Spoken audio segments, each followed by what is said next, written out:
Hi ಗೆಳೆಯರೆ, ನಾನು ವಿಕಾಸ್. ಹಲವಾರು ವರ್ಷಗಳ ಹಿಂದೆ ನಾನು ಬೇರೆ ಊರಿನಲ್ಲಿದ್ದಾಗ ಪಿಯುಸಿ ಮುಗಿಸಿದ ಸ್ನೇಹಿತರೆಲ್ಲರೂ ಹಾಸ್ಟೆಲ್ ಖಾಲಿ ಮಾಡಿಕೊಂಡು ಊರಿಗೆ ಹೋಗಿದ್ದರು. ಆದರೆ ನಾನು ಮಾತ್ರ ಹಾಸ್ಟೆಲ್ ಖಾಲಿ ಮಾಡಿದ ಬಳಿಕ ಒಂದು ರೂಮನ್ನು ಹುಡುಕುತ್ತಿದ್ದೆ. ಕೊನೆಗೆ ಒಂದಿಷ್ಟು ದಿನಗಳ ಹುಡುಕಾಟದ ಬಳಿಕ ನನಗೆ ರೂಮ್ ಸಿಕ್ಕಿತ್ತು. ಅಲ್ಲಿದೆ ನಡೆದ ಒಂದು ಘಟನೆ ನಿಮಗೆ ಹೇಳುತ್ತೇನೆ. ಮನೆಯ ಓನರ್ ಸೌಮ್ಯ ಅವರು ತಮ್ಮ ಕುಟುಂಬದವರೊಂದಿಗೆ ವಾಸವಾಗಿದ್ದು ಅವರಿಗೆ ಗಂಡ ಇದ್ದಿರಲಿಲ್ಲ. ನೋಡಲು ಅಂದವಾಗಿ ಗುಂಗುರು ಕೂದಲು, ಚಂದಿರನಂತೆ ಮುಖ, ಚಿಕ್ಕ ಮೂಗು, ಹೀಗೆ ನೋಡಲು ಎರಡು ಕಣ್ಣು ಸಾಲದು ಆಗಿದ್ದ ಉತ್ತಮ ನಡವಳಿಕೆ, ಜೊತೆಗೆ ಶಾಂತಸಾಗರದಂತೆ ಅವರ ನೋಟವಿತ್ತು. ನನ್ನ ಮುಖದಲ್ಲಿ ಕಾಂತೀಯತೆ ಇದ್ದು ಇತರರನ್ನು ಸೆಳೆಯುವ ಗುಣವನ್ನು ಹೊಂದಿದ್ದರು. ಆದರೆ ಇವರು ಬ್ಯಾಂಕಿನಲ್ಲಿ ಕೆಲಸ ಮಾಡುತ್ತಿದ್ದರಿಂದ ಗಂಡನ ಪಾಲಕರ ಜೊತೆಗೆ ಮತ್ತೊಂದು ಮನೆಯಲ್ಲಿ ವಾಸವಾಗಿದ್ದರು. ಇನ್ನು ಇವರಿಗೆ ಒಬ್ಬ ಮಗನಿದ್ದು ಅವನು ಸಿಟಿಯೊಂದರ ಕಾಲೇಜಿನಲ್ಲಿ ಓದುತ್ತಿದ್ದಾನೆ. ಇನ್ನು ವಿಧಿಯು ನಮ್ಮ ಜೀವನದಲ್ಲಿ ಬಿರುಗಾಳಿಯನ್ನು ಎಬ್ಬಿಸುತ್ತದೆ ಎಂದು ನನಗೆ ಯಾವತ್ತೂ ತಿಳಿದಿರಲಿಲ್ಲ. ಏಕೆಂದರೆ ಚೆನ್ನೈ ಅಲ್ಲ, ಅದು ನನ್ನ ಜೀವನದ ಕೆಟ್ಟ ಘಟನೆಯಾಗಿತ್ತು. ಅದು ಹಾಗೆ ಆಗುತ್ತದೆ ಎಂದು ಎಂದಿಗೂ ಊಹಿಸಿರಲಿಲ್ಲ. ಇನ್ನು ನಾನು ನನ್ನ ಸ್ನೇಹಿತನೊಬ್ಬನಿಗೆ ರೂಮು ಬಾಡಿಗೆ ಬೇಕು ಎಂದಾಗ ಅವನು ಒಂದೆರಡು ದಿನ ಬಿಟ್ಟು ಅವನು ತನ್ನ ಮನೆಯ ಹತ್ತಿರ ಒಂದು ರೂಮು ಖಾಲಿ ಇದೆ ಅಂತ ಹೇಳಿದ. ಮಾರನೇ ದಿನ 12 ಸುಮಾರಿಗೆ ಈ ಬಗ್ಗೆ ಕೇಳಿದರೆ ಆಯ್ತು.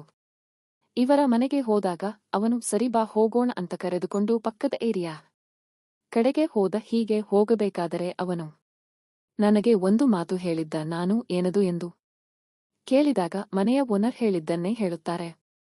ಅವರ ಮಾತಿಗೆ ತಲೆ ಕೆಡಿಸಿಕೊಳ್ಳಬೇಡ, ಏನಾದರೂ ಕೇಳಿದರೆ ಓಕೆ ಎನ್ನಬೇಕು ಎಂದು ನಾನು ಸರಿ ಅಂತ ಹೇಳಿದೆ. ಆಮೇಲೆ ಅವನೇ ಓನರ್ ಜೊತೆಗೆ ಮಾತನಾಡಿ ಬಾಡಿಗೆ 2000ಕ್ಕೆ ಬಾಡಿಗೆ ಎಂದು ಮಾತನಾಡಿದಾಗ ನಾನು ಸರಿ ಅಂತ ಹೇಳಿದೆ. ನಾನು ಮಾರನೇ ದಿನ ಬ್ಯಾಗ್ ತಗೊಂಡು ಈ ರೂಮಿಗೆ ಬಂದುಬಿಟ್ಟೆ.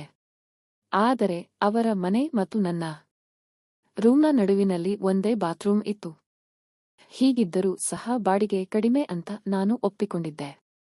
ಮನೆಯ ಓನರ್ ತಮ್ಮ ಯಜಮಾನ ತೀರಿದ ಬಳಿಕ ಅವರು ಮತ್ತೊಂದು ಮದುವೆಯಾಗದೆ ತಮ್ಮ ತವರಿಗೆ ಕೂಡ ಹೋಗದೆ ಯಾರಿಗೂ ಬೇಡ ಎಂಬಂತೆ ತಮ್ಮನ್ನು ತಾವು ಇದ್ದರು. ಆದರೆ ಹಸಿವು ಕೇಳಬೇಕೆ, ಅದು ಯಾರನ್ನಾದರೂ ಬಿಟ್ಟಿದೆ, ಎಲ್ಲರನ್ನೂ ಕಾಡುತ್ತದೆ. ಹೀಗೆ ಅವರು ತಮ್ಮ ಪಾಡಿಗೆ ತಮ್ಮ ಜೀವನವನ್ನು ಸಾಗಿಸುತ್ತಿದ್ದರು. ಇನ್ನು ಮೊದಲು ಒಂದಿಷ್ಟು ದಿನಗಳ ಕಾಲ ಓನರ್ ನನಗೆ ಮಾತನಾಡಿಸಲಿಲ್ಲ. ಮೊದಲು ನನ್ನ ಮತ್ತು ಅವರ ನಡುವಿನ ಮಾತುಕತೆ ಅಷ್ಟಕ್ಕಷ್ಟೇ ಇತ್ತು. ಏಕೆಂದರೆ ಎಲ್ಲರನ್ನೂ ಕಳಲಷ್ಟುಕೊಂಡ ಅವರಿಗೆ ಜೀವನವೇ ಬೇಸರವಾಗಿತ್ತು. ಆದರೆ ದಿನಗಳೆಂದಂತೆ ಬದುಕಬೇಕು ಎಂದು ಕೇಳುವ ಚೈತನ್ಯ ಮಾತ್ರ ಅವರಲ್ಲಿ ಇತ್ತು. ಹೀಗೆ ಎರಡು ತಿಂಗಳು ಆದ ಬಳಿಕ ಒಂದು ದಿನ ನಾನು ಹೊರಗೆ ಹೋಗುತ್ತಿದ್ದಾಗ ಮೊದಲ ಬಾರಿಗೆ ಮಾತನಾಡಿದರು. ಹೀಗೆ ಇದಾದ ಮೇಲೆ ದಿನಾಲು ಮಾತಾಡಿ ಸ್ವಲ್ಪ ಸ್ನೇಹ ಬೆಳೆದಿತು. ಇನ್ನು ಅವರು ಯಾವಾಗಾದರೂ ಒಮ್ಮೆ ಏನಾದರೂ ವಿಶೇಷ ತಿಂಡಿ ಮಾಡಿದಾಗ ನನಗೆ ಕೊಡುತ್ತಿದ್ದರು. ಮೊದಲೇ ಹೊರಗೆ ತಿಂದು ಬೇಜಾರಾಗಿದ್ದ ನನಗೆ ಮೃಷ್ಟಾನ್ನ ಭೋಜನ ಸಿಕ್ಕಂತೆ ಎನಿಸುತ್ತಿತ್ತು. ಹೀಗೆ ಒಂದು ದಿನ ನಾನು ಅವರ ಮನೆಗೆ ಹೋದಾಗ ಮನೆಯಲ್ಲಿ ಮಧ್ಯಾಹ್ನ ಹೊತ್ತಿನಲ್ಲಿ ಯಾರೂ ಇರಲಿಲ್ಲ. ಅವರು ಆ ಸಿನಿಮಾವನ್ನು ನೋಡುತ್ತಿದ್ದಾಗಲೇ ನಾನು ಅವರ ಮನೆಗೆ ಹೋಗಿದ್ದೆ. ಅವರು ತರಕಾರಿಯನ್ನು ಹಾಗೆ ಅಲ್ಲಿಯೇ ಇಟ್ಟಿದ್ದರು. ನಾನು ಗುವಾಗದ ತಕ್ಷಣವೇ ಆ ತರಕಾರಿಯನ್ನು ಕಸದ ಬುಟ್ಟಿಗೆ ಹಾಕಿದರು. ಇನ್ನು ಅವರು ಏನು ಮಾಡಿದರು ಎಂಬುದನ್ನು ನಾನು ನಿಮಗೆ ಹೇಳಬೇಕಿಲ್ಲ. ಆದರೆ ಆ ಸಂದರ್ಭದಲ್ಲಿ ಅವರ ಪಾಡನ್ನು ಹೇಳಲು ಸಾಧ್ಯವಾಗದು. ಆದರೆ ನಾನು ಅದನ್ನೆಲ್ಲವನ್ನೂ ತಲೆ ಕೆಡಿಸಿಕೊಳ್ಳದೆ ಅವರಿಗೆ ಬಾಡಿಗೆ ಕೊಟ್ಟು ವಾಪಸ್ ಬಂದಿದ್ದೆ. ಇನ್ನು ಅವರ ಮನೆಗೂ ನನ್ನ ಕೋಣೆಗೂ ಒಂದು ಕಳ್ಳ ಮಾರ್ಗ ಇತ್ತು. ಯಾಕಾದರೆ ಅವರು ಹಣದ ಸಲುವಾಗಿಯೇ ಅವರದೇ ಒಂದೇ ಮನೆಯ ಒಂದು ಕೋಣೆಯನ್ನು ನನಗೆ ಬಾಡಿಗೆಗೆ ನೀಡುತ್ತಿದ್ದರು. ಆದರೆ ಇಬ್ಬರು ಅಕ್ಕಪಕ್ಕದಲ್ಲಿ ಇದ್ದವು. ಇನ್ನು ನಾನು ಕೆಲವೊಮ್ಮೆ ಆ ಕಡೆಗೆ ಏನು ನಡೆಯುತ್ತಿದೆ ಎಂಬುದನ್ನು ನೋಡಲು ಹೋಗಿ ಗೊತ್ತಾಗುತ್ತಿತ್ತು. ಅವರು ಕಸಗುಡಿಸುತ್ತಾ, ಈರುಳ್ಳಿ ಕತ್ತರಿಸುತ್ತಾ, ನೆಲವರೆಸುತ್ತಾ ಕೂತಾಗ ನಾನು ಈ ಕಡೆಯಿಂದ ಅದನ್ನು ನೋಡಿ ಸಂತೋಷವಾಗುತ್ತಿದ್ದೆ. ಒಂದಿಷ್ಟು ದಿನಗಳ ನಂತರ ನಾನು ಅವರ ಮನೆಗೆ ಆಗಾಗ ಟಿವಿಯನ್ನು ನೋಡಲು ಹೋಗುತ್ತಿದ್ದೆ. ಹೀಗೆ ಹೋದಾಗೆಲ್ಲ ಅವರ ಜೀವನದಲ್ಲಿ ತುಂಬಾ ಅನ್ಯಾಯವಾಗಿತ್ತು. ನನಗೆ ಯಾರಿಲ್ಲ. ನಮ್ಮ ಬಂಧು ಬಳಗದವರು ನನಗೆ ಫೋನ್ ಮಾಡಿ ದುಡ್ಡು ಕೇಳುತ್ತಾರೆ. ಹೀಗಾಗಿ ಎಲ್ಲರನ್ನೂ ದೂರ ಮಾಡಿ ಒಬ್ಬಂಟಿಯಾಗಿ ಇದ್ದೇನೆ. ಅವರಿಗೆ ಮಾನವೀಯತೆ ಇಲ್ಲ ಎಂದು ಹೇಳುತ್ತಾರೆ. ನನಗೂ ಇದನ್ನು ಅವರಿಂದ ಕೇಳಿ ಕೇಳಿ ಬೇಜಾರಾಗಿ ಬಿಟ್ಟಿತ್ತು. ಹೀಗೆ ಒಂದು ದಿನ ನಾನು ಹೊರಗೆ ಹೋದೆ. ಮಳೆ ಬರುತ್ತಿತ್ತು. ಅವಾಗ ನಾನು ಒಂದು ಅಂಗಡಿ ಕೆಳಗೆ ನಿಂತಾಗಲೇ ಅವರು ನಾನು ಹಿಂದಿರುಗಿ ನೋಡಿ ಶಾಕ್ ಹೊಂದಿದೆ. ಯಾಕಂದರೆ ಅದೃಷ್ಟ ಎಂಬಂತೆ ಅವರು ಕೂಡ ಅಲ್ಲಿಯೇ ನಿಂತಿದ್ದರು. ನನ್ನನ್ನು ನೋಡಿ ನಾನು ಅವರನ್ನು ಹೋಗಿ ಮಾತನಾಡಿಸಿದೆ. ಕೆಲ ಹೊತ್ತು ಅಲ್ಲಿಯೇ ಮಾತನಾಡುತ್ತಾ ನಿಂತೆವು. ಮಳೆ ನಿಂತ ಮೇಲೆ ಮನೆ ಕಡೆಗೆ ಹೊರಟೆವು. ಆದರೆ ಹೀಗೆ ಬೈಕ್ ಮೇಲೆ ಬರುವಾಗ ಮತ್ತೆ ಜೋರಾಗಿ ಮಳೆ ಶುರುವಾಯಿತು. ಅವರು ಇದು ಮಳೆ ನಿನ್ನಿಂದ ಬರುತ್ತದೆ ಎಂದರು. ಆಗ ನಾನು ಮಳೆಗಾಲದಲ್ಲಿ ಮಳೆ ಬಂದಾಗ ಬರುವುದಲ್ಲವೇ ಎಂದು ಹೇಳಿದೆ. ಹೊರಗೆ ಅವರು ಸರಿಯಾಯಿತು, ಈಗ ಗಾಡಿ ಪಕ್ಕಕ್ಕೆ ನಿಲ್ಲಿಸು, ಮಳೆ ಜೋರು ಬರುತ್ತಿದೆ ಎಂದರು. ಸಮೀಪದಲ್ಲಿ ಯಾವುದೇ ಅಂಗಡಿ ಅಥವಾ ಜನವಸತಿ ಇಲ್ಲದಾಗ ನಾನು ರಸ್ತೆಯಿಂದ ಸ್ವಲ್ಪ ದೂರದಲ್ಲಿದ್ದ ಮರದ ಕೆಳಗೆ ಗಾಡಿ ನಿಲ್ಲಿಸಿದಾಗ ಅವರು ಚಳಿಯಿಂದ ನಡುಗುತ್ತಾ ನಿಂತಿದ್ದರು. ಮಳೆಯಿಂದ ನನಗೆ ಸಂಪೂರ್ಣ ಸೌಂದರ್ಯ ಎಲ್ಲವೂ ಕಾಣಿಸುತ್ತಿತ್ತು. ನಾನು ನೋಡುತ್ತಾ ಇದ್ದಿದ್ದನ್ನು ಅವರು ನೋಡುತ್ತಾ ಇದ್ದರು. ಹೀಗೆ ನಿಂತಾಗ ಅವರು ಆ ಕಡೆಗೆ ತಿರುಗಿ ತಮ್ಮ ಬಟ್ಟೆಯನ್ನು ಹಿಡಿದು ತೊಡಗಿದರು. ನನಗೆ ಬೈಕ್ ಕನ್ನಡಿ ಮುಖಾಂತರವಾಗಿ ಎಲ್ಲವೂ ಆ ಕತ್ತಲೆಯಲ್ಲಿ ಎಲ್ಲವೂ ಅಸ್ಪಷ್ಟವಾಗಿ ಕಾಣಿಸುತ್ತಿತ್ತು. ಮೊದಲೇ ಮಳೆ ಇತ್ತು ಅಲ್ಲದೆ ಇದನ್ನೆಲ್ಲ ನೋಡಿ ನನಗೆ ಏನೋ ಮಾಡಿದಂತೆ ಗೊತ್ತಾಗದೆ ನಿಂತಿದ್ದೆ. ಅದೇ ಹೊತ್ತಿಗೆ ಅವರು ನನ್ನ ಕಡೆಗೆ ತಿರುಗಿದಾಗ ಸೌಂದರ್ಯ ನೋಡಿದ್ದೆ. ಆ ಚಳಿಯಲ್ಲಿ ಮತ್ತೊಬ್ಬ ಎದ್ದಿದ್ದ. ನಾನು ಬೇರೆಡೆ ನೋಡಲು ಯತ್ನಿಸಿದರು ಸಹಿತ ನನಗೆ ಯಾಕೋ ಆ ಕಡೆಗೆ ನೋಡಬೇಕು ಎಂದು ಅಳಿಸಿ ಅವರು ಕೂಡ ನನ್ನ ಜೊತೆಗೆ ಮಾತನಾಡುತ್ತಾ ನಿಂತಿದ್ದರು.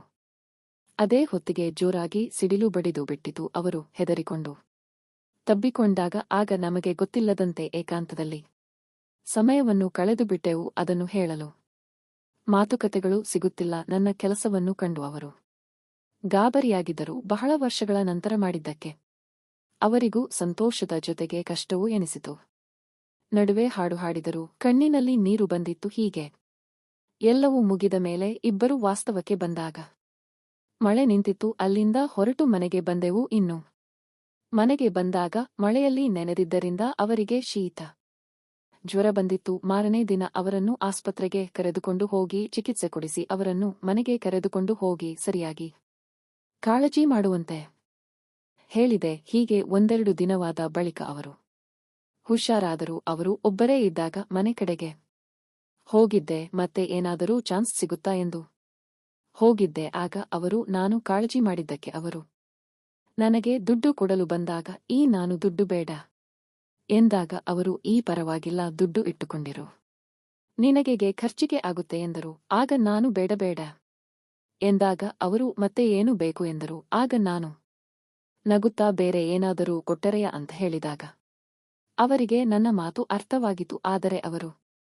ಸಮಾಜಕ್ಕೆ ತಮ್ಮದೇ ನಿರ್ಧಾರಗಳು, ಪದ್ಧತಿಗಳು ಮತ್ತು ಸಂಪ್ರದಾಯಗಳಿರುತ್ತವೆ. ಈ ಹಿಂದೆ ನಡೆದ ಘಟನೆ ಮಾನವ ಜೀವನದ ಅನಿವಾರ್ಯ ಭಾಗವಾಗಿದ್ದು ಅದನ್ನು ಮರೆಯಬೇಕು. ಆದರೆ ಈ ಹಿಂದೆ ಆಗಿದ್ದ ಘಟನೆಗಳು ಸರಿಯಾದಲ್ಲ, ಅದರಿಂದ ತಪ್ಪು ಮಾಹಿತಿ ರವಾನೆಯಾಗುತ್ತದೆ ಎಂದು ಹೇಳಿದಾಗ ನನಗೂ ಅವರು ಹೇಳಿದ್ದು ಸರಿಯಾಗಿತ್ತು. ಆಮೇಲೆ ನನಗೂ ಕೂಡ ಅವತ್ತಿನ ಸಮಯಕ್ಕೆ ಅನುಸಾರವಾಗಿ ಮಾತ್ರ ಸರಿಯಾಗಿತ್ತು. ಆದರೆ ಅದು ಎಲ್ಲ ಕಾಲಕ್ಕೂ ಸೂಕ್ತವಾದದ್ದಲ್ಲ. ಹೀಗಾಗಿ ಯಾರೂ ಕೂಡ ಇಂತಹ ತಪ್ಪು ಮಾಡಬಾರದು. ಇದರಿಂದ ತೊಂದರೆಯೇ ಜಾಸ್ತಿ. ಇಂತಹ ಕಥೆಗಳು ಕೇವಲ ಕಾಲ್ಪನಿಕವಾಗಿದ್ದು ಇದರಿಂದ ಸ್ಫೂರ್ತಿ ಪಡೆಯಬಾರದು. ಅಲ್ಲದೆ ಅಪ್ಪಿತಪ್ಪಿ ನಡೆದ ತಪ್ಪನ್ನು ಮತ್ತೊಮ್ಮೆ ಮಾಡಬಾರದು ಎನಿಸಿತು. ಇನ್ನು ಇಂಥವುಗಳೆಲ್ಲ ಕಾಲ್ಪನಿಕವಾಗಿದ್ದರಿಂದ ಇವನನ್ನು ಕೇವಲ ಒಂದು ಕಥೆಯಾಗಿ ಮಾತ್ರ ಕಾಣಬೇಕು. ಕೆಲವು ಕಾಲ್ಪನಿಕ ಘಟನೆಗಳನ್ನು ಸ್ಫೂರ್ತಿಯಾಗಿ ತೆಗೆದುಕೊಳ್ಳಬಾರದು. ಸಮಾಜದಲ್ಲಿ ಒಳ್ಳೆಯವರಾಗಿ ನ್ಯಾಯಯುತವಾಗಿ ಜೀವನ ನಡೆಸಬೇಕು. ನಾವು ನಮ್ಮ ಬದುಕನ್ನು ಹಸನಾಗಿಸುವ ಕಥೆಗಳನ್ನು ಓದಿ ಅದರಿಂದ ಸ್ಫೂರ್ತಿಯನ್ನು ಪಡೆಯಬೇಕು. ಇನ್ನು ಯಾರೂ ಗೊತ್ತಿದ್ದು ಗೊತ್ತಿಲ್ಲದೆಯೂ ಈ ತಪ್ಪುಗಳನ್ನು ಮಾಡಬಾರದು. ಏಕೆಂದರೆ ಪ್ರತಿಯೊಂದು ಘಟನೆಯನ್ನು ಕತೆಗೆ ಕೆಟ್ಟ ಅಂತ್ಯವನ್ನು ಹೊಂದಿರುತ್ತದೆ. ಇನ್ನು ಯಾರು ಗೊತ್ತಿದ್ದು ಗೊತ್ತಿಲ್ಲದೆಯೂ ತಪ್ಪುಗಳನ್ನು ಮಾಡಬಾರದು. ಗೆಳೆಯರೇ, ಈ ಕತೆ ಇಷ್ಟವಾದರೆ ವಿಡಿಯೋಗೆ ಲೈಕ್ ಮಾಡಿ, ಚಾನೆಲ್ ಸಬ್ಸ್ಕ್ರೈಬ್ ಮಾಡಿ.